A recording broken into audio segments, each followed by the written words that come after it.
I pulled up to the abandoned lodge in the mountains of northern Georgia just as the sun dipped below the tree line, casting long shadows across the weathered timber facade. The place looked even more decrepit than the photos from the auction listing. But that was exactly what I wanted when I signed the purchase agreement 3 weeks ago. My name is Warren Zimmerman, and I had just bought 12 acres of forested property with a dilapidated hunting lodge for a fraction of what comparable land would cost anywhere near Atlanta. The gravel driveway crunched under my truck tires as I navigated around potholes that probably dated back to the Carter administration. I had big plans for this place. After years of working as a structural engineer, I had saved enough to quit the corporate grind and start my own business renovating historic properties. This lodge would be my first major project and eventually my home. I grabbed my duffel bag from the passenger seat and stepped out into the cool mountain air. The smell of pine needles and damp earth filled my lungs. Perfect, absolutely perfect. I walked toward the massive wooden front door, fishing the keys from my pocket that the title company had given me just yesterday after the sale finalized. That is when I saw her. A woman in her mid-50s with an angular face and blonde hair pulled back so tight it could have doubled as a facelift stood on my front porch, with a drill in her hand. She was actively removing the door handle from my property. "What the hell are you doing?" I shouted, breaking into a jog. She looked up with an expression of pure disdain, the kind that suggested I had just crawled out from under a rock. "Excuse me, but this property is in violation of Pinecrest community standards. I am Donna Thornberry, president of the Pinecrest Homeowners Association, and I am securing this eyesore until you comply with our regulations." I stopped at the base of the porch steps, my brain trying to process what was happening. "This is my property, I just bought it. You cannot just change the locks." Actually, according to Article 7, Section 3 of the Pinecrest HOA bylaws, any property that falls into disrepair can be secured by the association to prevent it from becoming a hazard or attracting vagrants. She held up a thick binder with colored tabs sticking out at various intervals. "When you purchased this property, you agreed to abide by all HOA rules and regulations." I never agreed to anything. There was no HOA disclosure in my purchase documents. I climbed the steps and she instinctively took a step back, clutching her drill like a weapon. "Then you should have done your due diligence, Mr. Zimmerman." She knew my name. "Every property within Pinecrest Falls is subject to HOA oversight that includes this lodge." I pulled out my phone and opened the property documents I had saved. "This property is not part of any HOA. It predates any neighborhood development by at least 40 years. The nearest house is 3 miles away." Donna Thornberry's lips pressed into a thin line. "The Pinecrest Falls development expanded our boundaries in 2019 to include all properties within the county survey grid sections 14 through 22. This lodge falls within section 18. Therefore, you are subject to our authority. You cannot just declare someone's property part of your HOA without their consent," I said, my voice rising despite my efforts to stay calm. "The previous owner, Mr. Harold Watkins, was notified by certified mail in 2019 and again in 2021. His failure to respond constituted acceptance under Georgia property law." She opened her binder and showed me copies of letters with certified mail receipts. "Harold Watkins has been dead since 2018, I said. "The property went to his estate and sat in probate until the county auctioned it for back taxes. Nobody from his family lived here or received any mail." This information seemed to give Donna pause for exactly 2 seconds. "That is not my problem.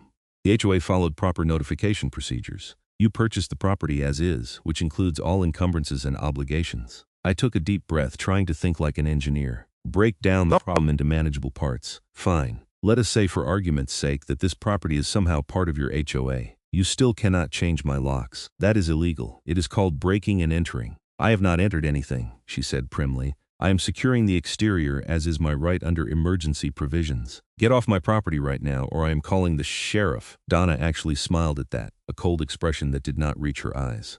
"Sheriff Morrison is very familiar with our HOA. His mother lives in Pinecrest Falls. I am sure he would be happy to explain your obligations to you." I pulled out my phone and dialed 911 anyway. If she wanted to play games, I would call her bluff. The dispatcher answered, and I explained the situation as clearly as possible. A woman was on my property, tampering with my locks and refusing to leave. The dispatcher said she would send a deputy out, but it might be 30 to 40 minutes given how remote the location was. Donna had not moved an inch during my phone call. She stood there with her drill and her binder, looking like she had all the time in the world. I noticed a white Lexus SUV parked behind my truck now. I had been so focused on her that I had not even heard it pull up. "You are going to regret this," she said quietly. "I have been managing this HOA for 12 years. I have dealt with people like you before. People who think the rules do not apply to them. They all learn eventually. The only person breaking rules here is you, I said, and laws, you are breaking actual laws. She descended the porch steps, careful to maintain distance from me. You have 30 days to bring this structure into compliance with Pinecrest standards. That means repairing all visible damage, painting the exterior in approved colors, replacing the roof with architectural shingles in accordance with our guidelines, and submitting detailed renovation plans to the Architectural Review Committee for approval. I just bought this place yesterday. Literally yesterday. Then you should get started. She walked to her Lexus, placed her drill in the back, and drove away, leaving me standing in front of my own lodge with a partially disassembled door handle. I sat on the porch steps and waited for the deputy, my mind racing. I had done extensive research before buying this property. I had checked county records, tax documents, title history, everything. There had been no mention of an HOA anywhere, not in the title search, not in the closing documents, nothing. When Deputy Collins finally arrived, he was a young guy, probably not even 30, with the kind of genuine helpfulness you do not always find in law enforcement. I explained the situation while he took notes. "So she was actually changing your locks when you arrived?" he asked. "Removing the hardware, yes." I stopped her before she could install new ones. He walked up to the porch and examined the door handle, which was now hanging loosely. "Did she damage anything?" "Just the screws are loose. I can fix it." Deputy Collins seemed uncomfortable. "Mr. Zimmerman, I am going to be honest with you. If this property is part of the Pinecrest HOA, they do have certain rights under Georgia law. HOAs have pretty broad authority, but can they just change someone's locks? No, that does seem excessive. But without seeing the actual HOA bylaws and covenants, I cannot say for sure what they can or cannot do." He closed his notepad. "My suggestion is to get a lawyer who specializes in property law. This is really a civil matter, not criminal, unless she actually breaks in or damages something significant." "So you are not going to do anything?" "I can file a report about the incident, which I will do. But realistically, this is going to have to be sorted out in court if you and the HOA cannot reach an agreement." After Deputy Collins left, I sat in my truck with the windows down, listening to the forest sounds and trying to figure out my next move. I had sunk almost everything I had into this property. The plan was to live in my camper on the land while I renovated the lodge, doing most of the work myself to save money. I had maybe 6 months of living expenses saved up beyond what I had spent on the purchase. I could not afford a lengthy legal battle with an HOA. The next morning, I drove into the nearby town of Blue Ridge to find a lawyer. The town was charming in that curated way that mountain tourist towns often are, with boutique shops and craft breweries lining the main street. I found a small law office above a coffee shop and climbed the narrow stairs. The lawyer's name was Marcus Penn, and his receptionist said he could see me immediately, which I took as either a very good sign or a very bad one. Marcus turned out to be in his 60s with gray hair and the weathered look of someone who had lived in the mountains his whole life. I laid out the whole situation, showing him the property documents, the photos I had taken of Donna on my porch, and everything else I had. Marcus leaned back in his chair and sighed. "Warren, I am going to tell you something that is going to make you angry. What Donna Thornberry is doing is probably illegal, but proving it and stopping her is going to cost you more money than you paid for that property." "How is that possible?" "Georgia HOA laws are complicated. In 2019, the state legislature passed some amendments that gave HOAs more power to expand their boundaries under certain circumstances, particularly in unincorporated areas.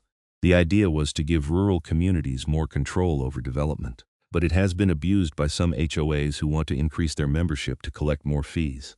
"So she was telling the truth? They can just claim my property?" "Not exactly. But if they followed the proper notification procedures, even if those notifications went to a deceased person, they can make an argument that the property was legally incorporated into the HOA. You would have to challenge that in court, which means filing suit, going through discovery, possibly going to trial.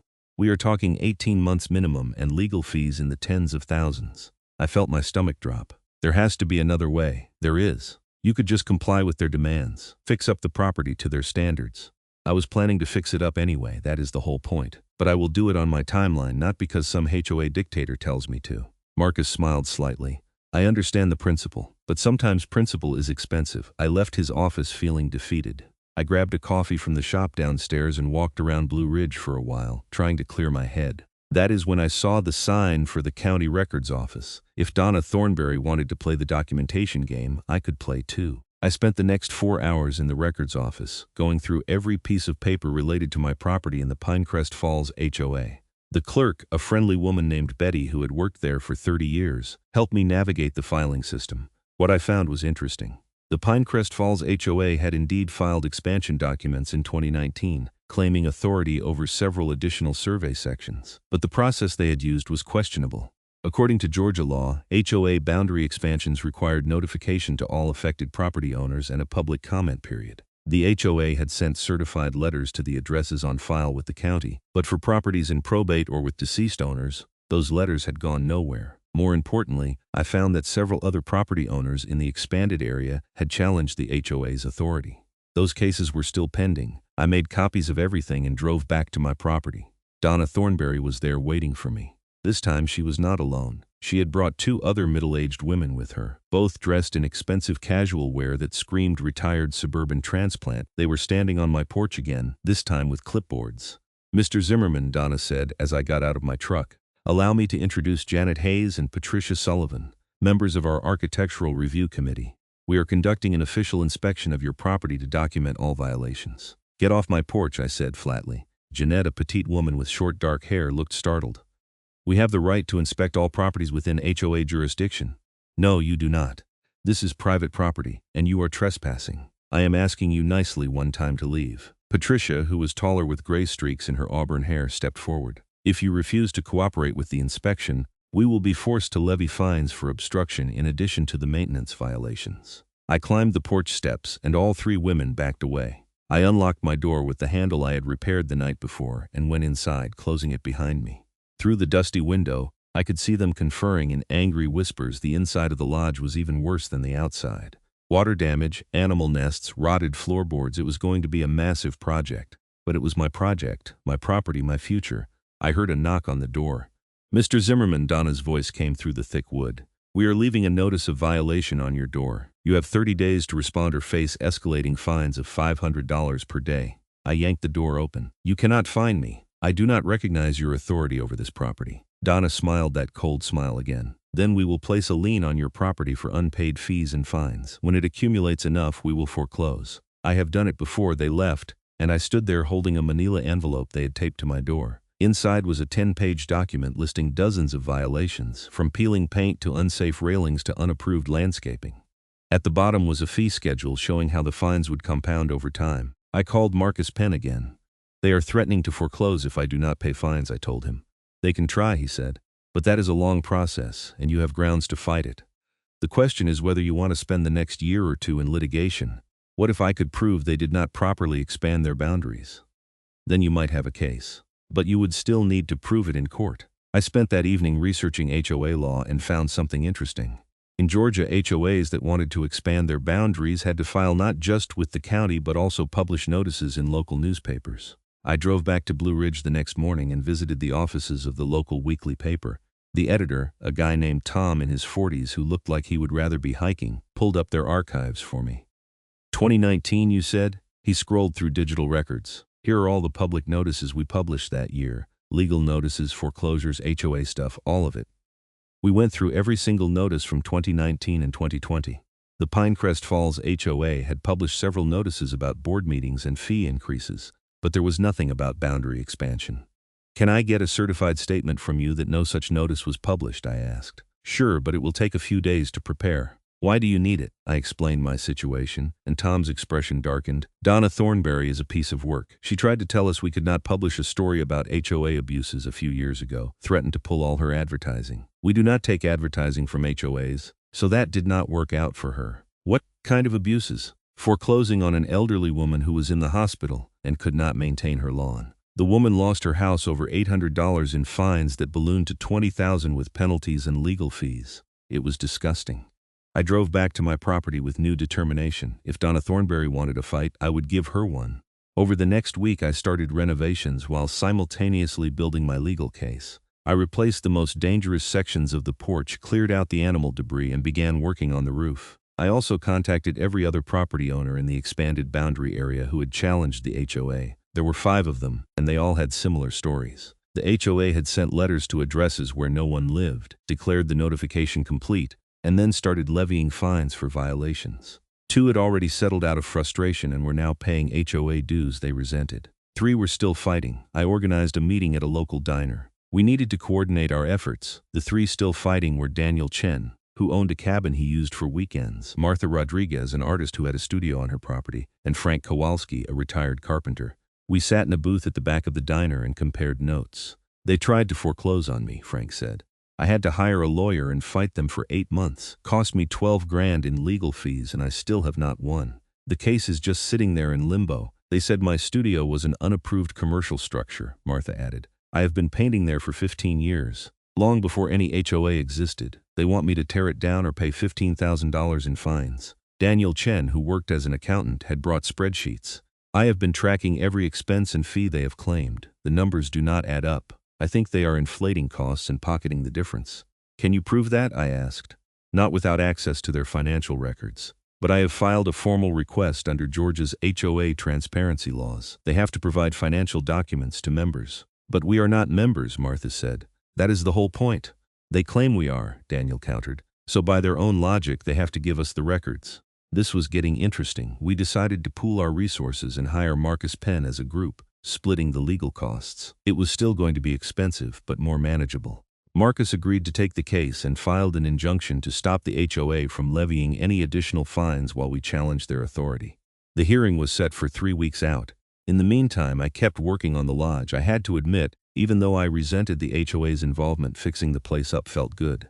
I replaced rotted boards, patched the roof, and cleared years of accumulated debris. The structure was solid underneath all the damage. Good old growth timber that would last another 100 years if properly maintained. Donna Thornberry drove by at least once a day, slowing down to inspect my progress. She never stopped, just cruised past in her white Lexus like a shark circling. One afternoon, I was on the roof replacing shingles when a different car pulled up. A man in his 70s got out, moving slowly but with purpose. "You are doing good work," he called up to me. I climbed down to meet him. He introduced himself as Harold Watkins, Jr., son of the property's previous owner.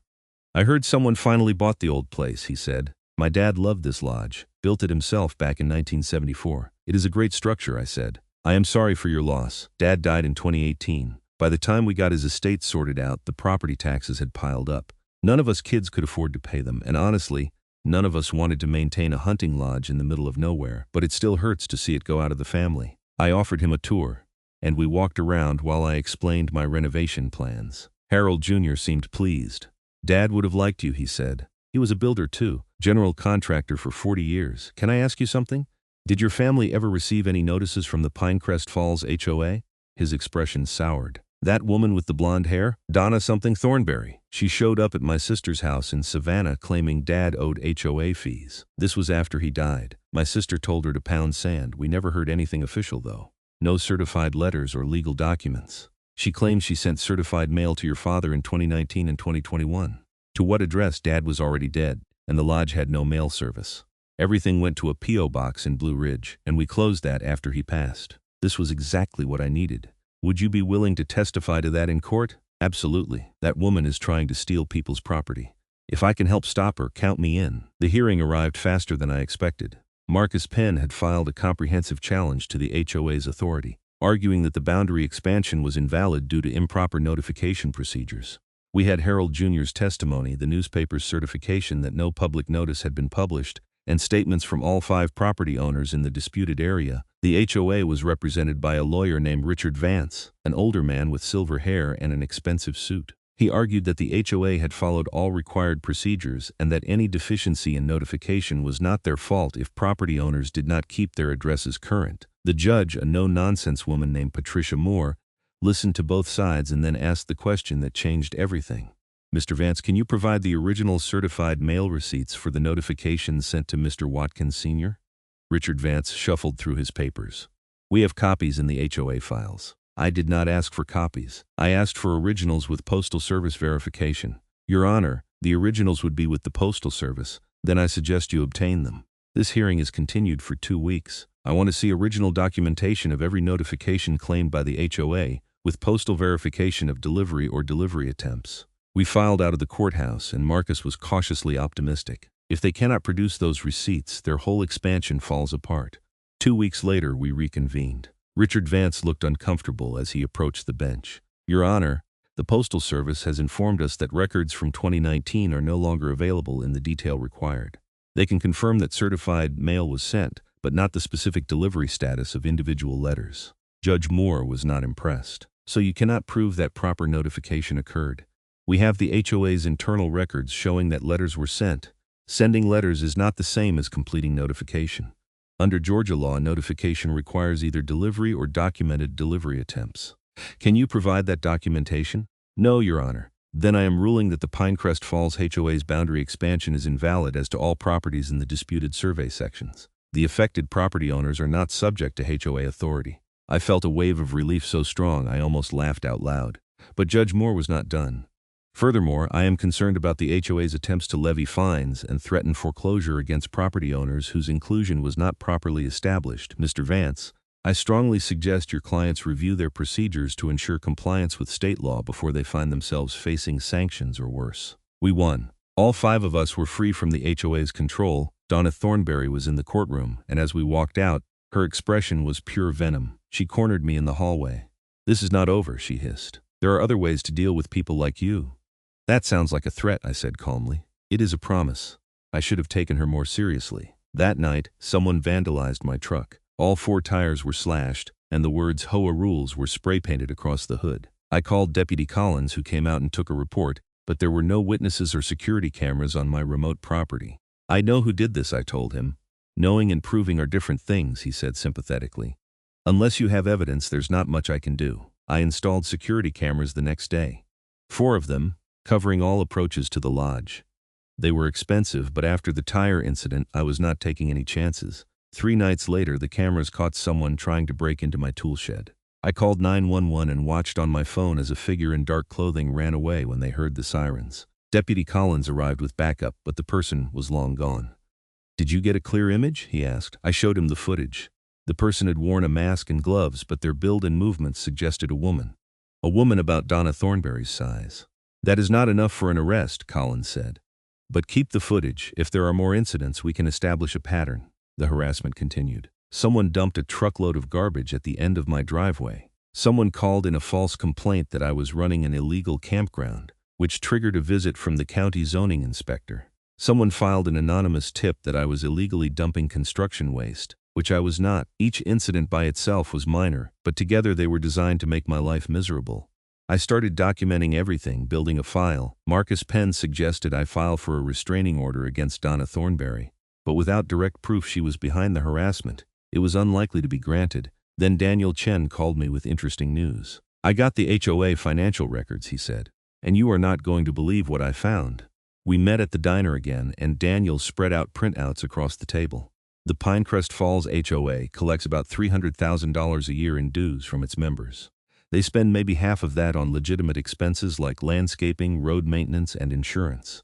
The rest goes into a general fund that Donna Thornberry controls with minimal oversight. "What does she spend it on?" I asked. "That is the interesting part. Large chunks go to her personal LLC for management fees, consulting fees, administrative fees. I cross-referenced the LLC with business registration records. It is just her. She is paying herself out of HOA funds. Is that legal? It can be if it is disclosed and approved by the HOA board. But according to the meeting minutes, these payments were never put to a vote. She just started doing it." "That is embezzlement," Martha said. "It is at minimum financial impropriety," Daniel agreed. "I have documented about $200,000 over the past 3 years that went to her LLC without proper authorization." This changed everything. We were not just fighting an overzealous HOA president.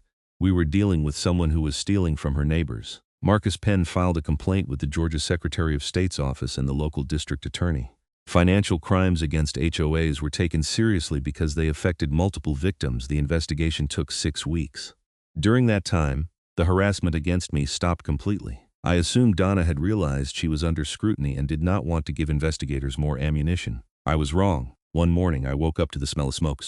I rushed outside to find my tool shed engulfed in flames. I grabbed the fire extinguisher from my truck and tried to fight it, but the fire was too far gone. I called 911 and watched years of accumulated tools and equipment burn while I waited for the fire department. By the time they arrived, the shed was a total loss. The fire inspector who came out the next day said it looked like arson. Someone had doused the back wall in accelerant and lit it up. "Did your cameras catch anything?" he asked. I checked the footage, and my blood ran cold. At 2 in the morning, a figure had approached from the woods, avoiding the camera angles that covered the driveway. They had been careful, but not careful enough. As they left, they passed briefly through the edge of one camera's field of view. It was Donna Thornberry. The footage was grainy, but her distinctive posture and gait were unmistakable. The fire inspector called in law enforcement, and this time it was not just Deputy Collins. A detective from the sheriff's department came out to interview me and review the evidence. Detective Sarah Brennan was in her 40s, sharp-eyed and thorough.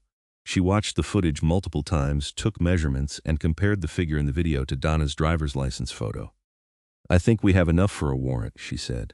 They arrested Donna Thornberry the next morning at her home in Pinecrest Falls. According to Daniel Chen, who heard it from a neighbor, she screamed at the deputies that they were making a huge mistake, that I had set her up, that she was the real victim. They found accelerant in her garage that matched the chemical signature from my shed.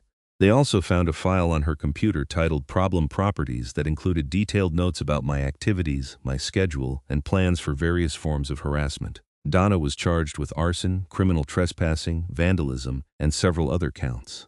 The district attorney also moved forward with embezzlement charges based on the financial investigation. The arraignment was brief. Donna's lawyer tried to get her released on bail, but the judge set it high enough that she could not post it immediately. She spent 3 nights in jail before her family put up their house as collateral.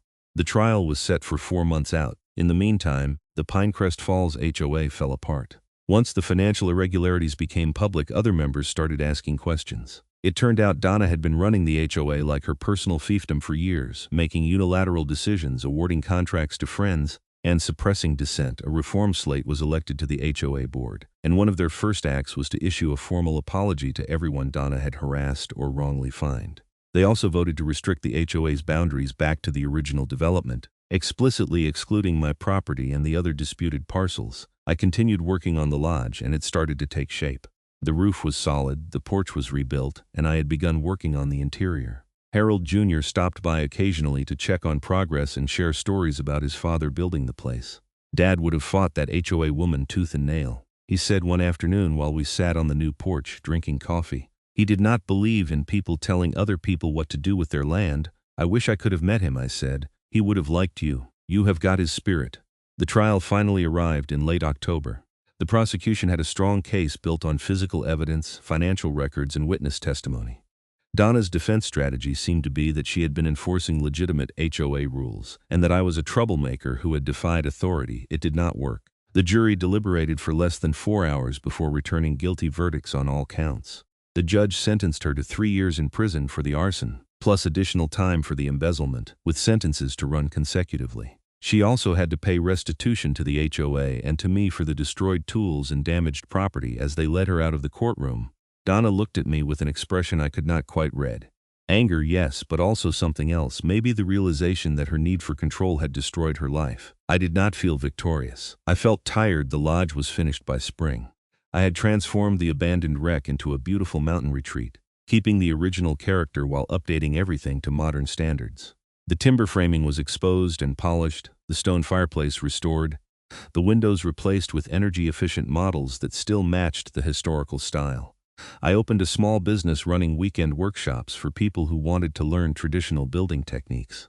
It was not going to make me rich, but it was sustainable and satisfying. I taught mortise and tenon joinery, timber framing, and stone masonry to enthusiasts who appreciated craftsmanship. Harold Jr. came to the grand opening party I threw, along with Daniel Chen, Martha Rodriguez, and Frank Kowalski. We had become friends through our shared battle with the HOA. Marcus Penn came too, and even Deputy Collins stopped by when he was off duty. "You did good work here," Collins said, looking around at the transformed lodge. "When I first came out here for that call about Donna on your porch, I thought this place was beyond saving. It just needed someone who believed in it," I said. Tom from the newspaper wrote a feature story about the whole saga, from my purchase of the abandoned lodge to the legal battles to Donna's conviction. It ran on the front page with before and after photos of the property. The article generated unexpected interest in my workshops. Apparently, people loved the story of someone standing up to an abusive HOA and winning. I started getting calls from all over Georgia, and even some from neighboring states. One afternoon in June, I was working in my shop when I heard a vehicle coming up the driveway. I walked out to find a Mercedes sedan parked near the lodge. An older couple got out well-dressed and looking uncertain.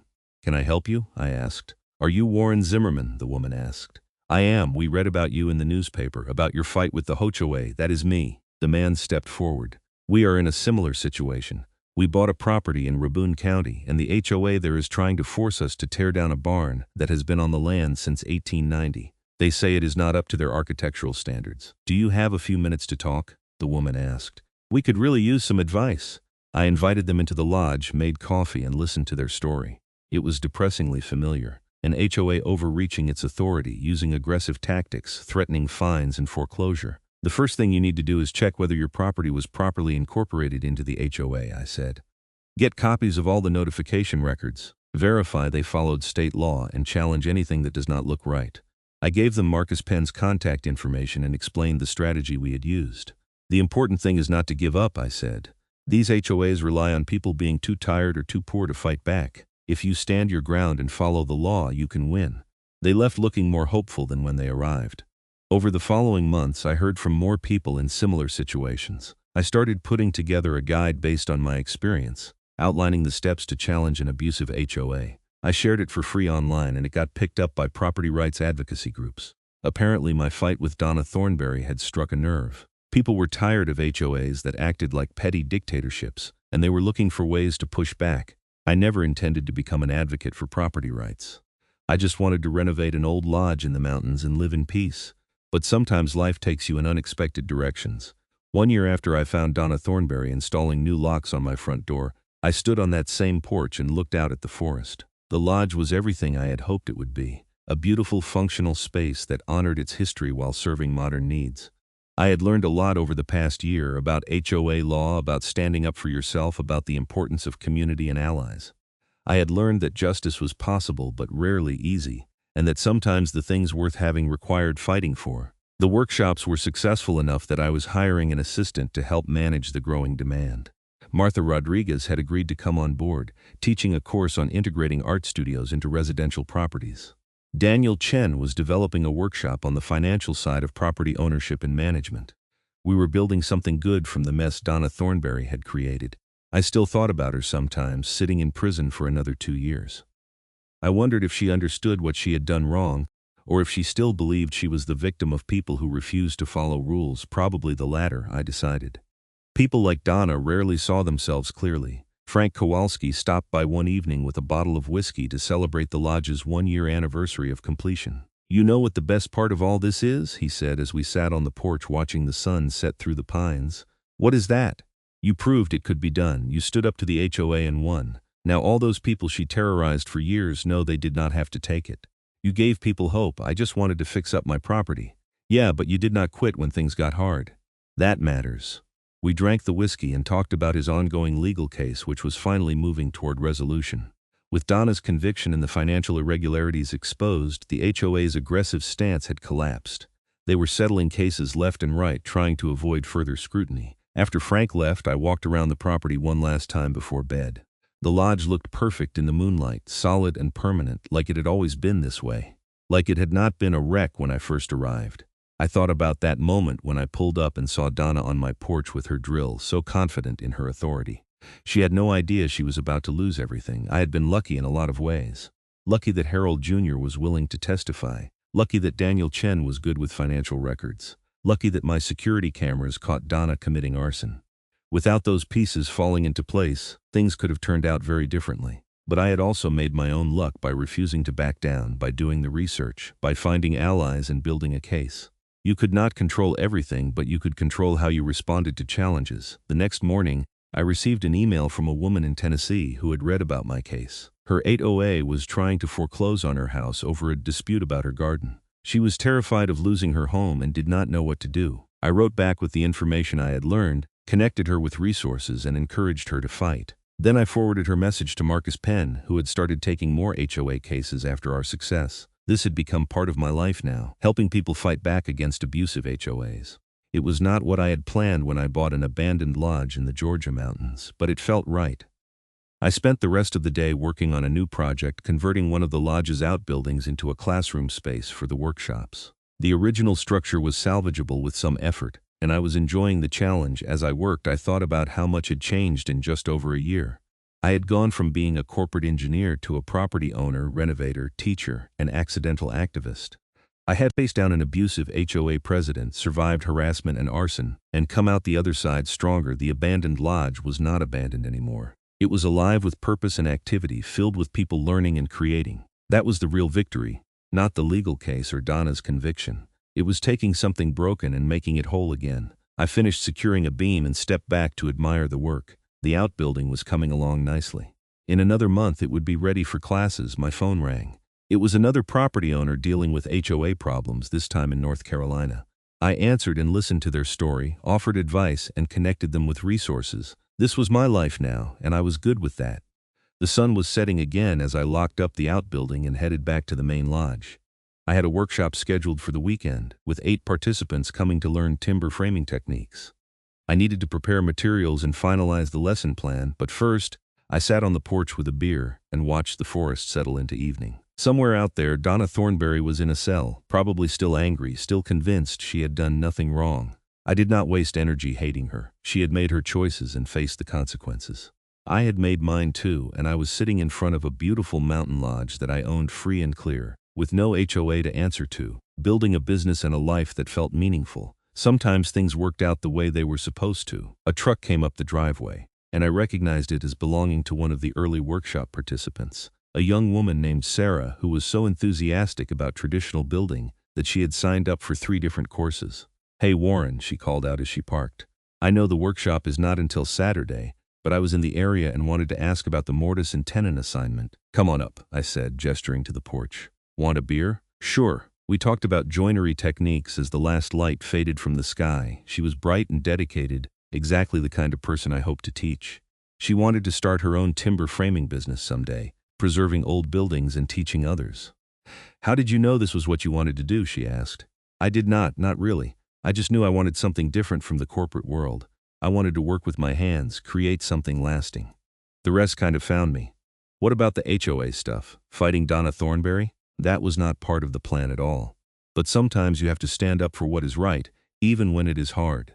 She nodded thoughtfully. "I read that article about everything that happened. It must have been terrifying when she burned down your shed." "It was, but it also showed her true nature. She could have walked away after losing the legal case, but she could not let it go. Her need to control and punish people who defied her destroyed her life." "Do you think the HOA system is fundamentally broken?"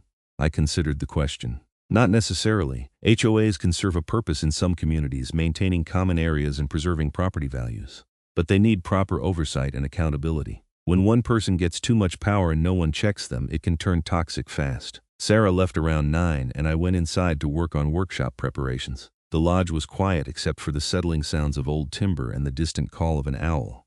I thought about the question Sarah had asked. Was the HOA system broken? Maybe not the system itself, but the implementation often was. Too many Donna Thornberrys out there, drunk on petty power, making life miserable for their neighbors. But there were also people fighting back now, standing up, refusing to be bullied. The tide was shifting. Slowly, my email pinged with another message from someone dealing with HOA problems. I read it and drafted a response, then forwarded it to Marcus Penn and to a property rights organization that had started using my case as an example in their advocacy work. The fight was not over. It was never really over. But at least now there were more people willing to fight, more resources available, more awareness of the problem. I went to bed that night feeling good about where things stood. The lodge was solid, the business was growing, and I was helping people. That was enough. The workshop that weekend went well. 8 people from across the Southeast learning traditional building techniques, sharing stories, building community. One participant was dealing with his own HOA dispute and spent the lunch break picking my brain about strategies. "The key is documentation," I told him for probably the 10th time. "Document everything, keep copies of everything, build your case carefully, and do not get emotional even when they are trying to provoke you." "That is the hard part," he said. "They know exactly how to push your buttons." "I know, but losing your temper just gives them ammunition. Stay calm, stay legal, and build your case." He nodded, looking determined. "I am not letting them take my property without a fight." Good, neither did I. As the workshops became more popular, I started getting media requests. A local TV station wanted to do a feature on the lodge and the HOA story. A podcast about property rights wanted an interview. A documentary filmmaker was interested in making a short film about the case. I agreed to some and declined others, trying to balance the value of spreading the message against my desire for privacy. I was not trying to become famous. I just wanted to help people avoid what I had gone through. The TV feature aired in August and generated another wave of interest. My website crashed from traffic, and I had to upgrade the hosting. The workshop schedule filled up 6 months in advance. It was overwhelming but also validating. The work mattered to people. One afternoon, Marcus Penn called with news. "The state legislature is considering a bill to reform HOA boundary expansion rules," he said. They specifically cited your case as an example of why the current system needs fixing. Really, really. I have been asked to testify at a committee hearing next month. Want to come with me? I did, and the hearing was eye-opening. Dozens of people testified about HOA abuses, from unfair fines to wrongful foreclosures to harassment. The stories were heartbreaking and infuriating. When it was my turn to speak, I kept it simple and factual. I explained how I bought a property that had no HOA disclosures, how Donna Thornberry had tried to claim authority through improper boundary expansion, and how the current laws made it too easy for HOAs to overreach. The solution is not to eliminate HOAs, I said. It is to require real transparency, real accountability, and real protections for property owners. Make notification requirements strict and verifiable. Give property owners clear paths to challenge improper actions. And hold HOA board members personally liable when they break the law. The committee members asked good questions, and I answered as best I could. Marcus testified after me, providing the legal perspective. The bill did not pass that session, but it advanced out of committee and would be reconsidered next year. It was progress. I drove back to the lodge that evening feeling hopeful. Change was slow, but it was happening. 2 years after I found Donna Thornberry on my porch with a drill, I stood in the same spot and looked at what I had built. The lodge was thriving, hosting workshops almost every weekend. The property was beautiful and well-maintained, exactly what I had envisioned when I first bought it. I had helped dozens of people fight abusive HOAs, and many had won their cases. The reform bill was gaining momentum in the legislature. Donna was still in prison. With about a year left on her sentence, life was good. Harold Jr. stopped by with news that made the day even better. I talked to my siblings, he said. We want to donate Dad's old workshop tools to your program. He would have wanted them used by people learning the trade. That is incredibly generous, I said. It is what Dad would have wanted. He believed in passing knowledge down, teaching the next generation. You are doing that. We shook hands, and I felt a connection across time to a man I had never met but whose legacy I was carrying forward. The tools arrived the next week. Beautiful old hand planes and chisels and measuring tools that had built hundreds of projects over decades. I set up a display in the workshop building, honoring Harold Watkins Sr. and his craftsmanship. The students loved the tools and the story behind them. They were learning not just techniques but also a tradition, a lineage of builders who cared about quality and permanence. One evening I got a call from an unknown number. I almost did not answer, but something made me pick up. Is this Warren Zimmerman? A woman's voice asked. Yes, this is Donna Thornberry. I was silent for a moment, processing. What do you want? I am calling from prison. I am allowed brief calls to people on my approved list. Her voice sounded different, smaller somehow. I wanted to apologize? For everything. The harassment, the fire, all of it. I have had a lot of time to think in here, and I realize I was wrong. I let the power go to my head. I became exactly the kind of person I used to hate. I did not know what to say. This was the last thing I expected. I am not asking for forgiveness, she continued. I just wanted you to know that I understand what I did was wrong. You were right to fight back. Okay, I said carefully. I am getting out next year. I am going to have to rebuild my whole life. I lost my house, my reputation, everything. But maybe that is what I needed, a fresh start. I hope you find what you are looking for, I said, and I meant it. Thank you. And Warren? What you are doing, helping people fight abusive HOAs, that is important work. Keep doing it. She hung up and I sat there holding the phone, feeling strange. I had spent so much energy fighting Donna Thornberry, seeing her as the enemy. Hearing her apologize, hearing the defeat in her voice made her human again. I did not know if the apology was genuine or if she was just trying to make herself feel better. Maybe it did not matter. She had faced consequences for her actions and I had moved on with my life. That was enough. The lodge continued to thrive. I hired 2 more instructors to handle the growing workshop schedule. Martha's art studio integration course was especially popular. Daniel Chen's financial management course helped property owners understand their rights and protect themselves from HOA overreach. We were building something bigger than just a business. We were building a community of people who believed in property rights, traditional craftsmanship, and standing up to bullies. The reform bill passed the Georgia legislature in its 3rd year of consideration. It required HOAs to provide clear, verifiable notification before expanding boundaries, gave property owners explicit rights to challenge improper actions, and created real penalties for HOA board members who violated the law. The governor signed it in a ceremony that I attended along with Marcus Penn and several other people who had fought HOA abuses. This is for everyone who stood up when it would have been easier to give in, the governor said.